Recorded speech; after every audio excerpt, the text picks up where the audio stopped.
Well, reports of the avian influenza are spreading throughout the eastern part of the country. Well, first, a commercial turkey flock in Indiana, then commercial broiler chickens in Kentucky. Well, now backyard flocks are infested in Maine, New York, and just a few hours away in Fauquier County, Virginia. WFXR's Amanda Kenney takes a deeper dive into this morning with the state veterinarian.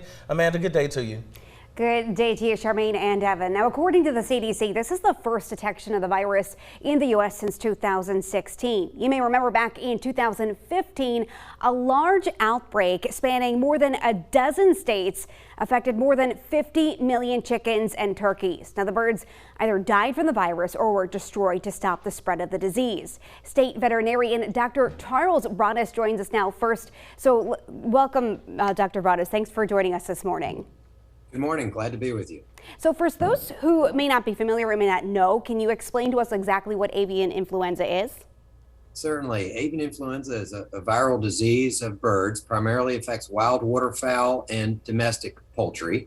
It's not a cause for concern for consumers, but it is something that can cause disease in these birds that it affects. And so backyard chickens, they've become really popular over the years.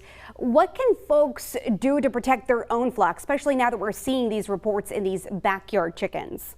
Certainly. The most important thing that they can do is to practice good biosecurity. And so what we mean by biosecurity is taking all the practical measures that they can take to try to prevent exposure, primarily of their chickens or turkeys, to wild waterfowl or their droppings. So we advise not to have chickens and turkeys that you're raising, on a exit where they can access wild waterfowl, ducks and geese and things like that. And as well for the flock caretakers, the people with backyard chickens, to make sure that they have clean boots and that they're not tracking through duck and goose droppings or areas where they may be as they're going in to tend to their chickens. If they can do those things, that'll greatly minimize the chances of unintentionally introducing the virus that's out there in wild birds, wild waterfowl, into their chicken or turkey flock. And I know a lot of people, they love their backyard chickens, right? One of the big things that I've seen out there is do not go and kiss your chickens, right? I know a lot of people actually do this. Absolutely. Yeah, no, that's just a good biosecurity recommendation every day. In addition to other diseases such as avian influenza, there are others that, like most animals, farm animals can carry. And so we certainly do encourage people to be careful, wash your hands, especially for young children that may be involved with collecting eggs and things like that. We really, they need to be very careful about washing hands and doing just practical common sense things they can do to avoid introducing germs that may make them sick. Is there anything you should be looking out for, anything to notice that if your flock might be sick?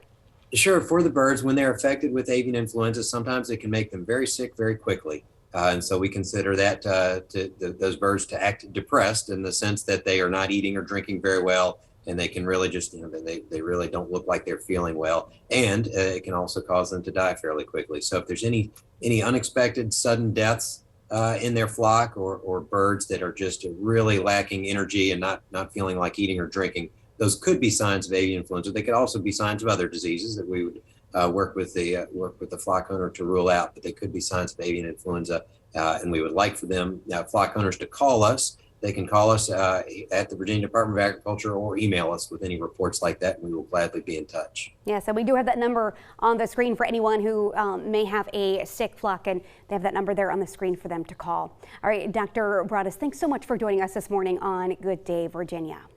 Yes, ma'am. Thank you. All right, so Charmaine and Evan, you can see, a lot of folks have a lot of chickens out there in this area. I know in my neighborhood, every time I walk around the neighborhood, a lot of people have their backyard chickens out. So it's certainly something to keep in mind as we get ready for spring with all of those backyard flocks. Yeah, very, very informative interview, Amanda. Thank you so much for bringing that to us. And I know you're particularly interested in chickens and things of that nature, so a really good report. Yeah, thank you. All right, to learn more about the avian flu and how it's affecting us here at home, you can head over to our website, WFXRTV.com.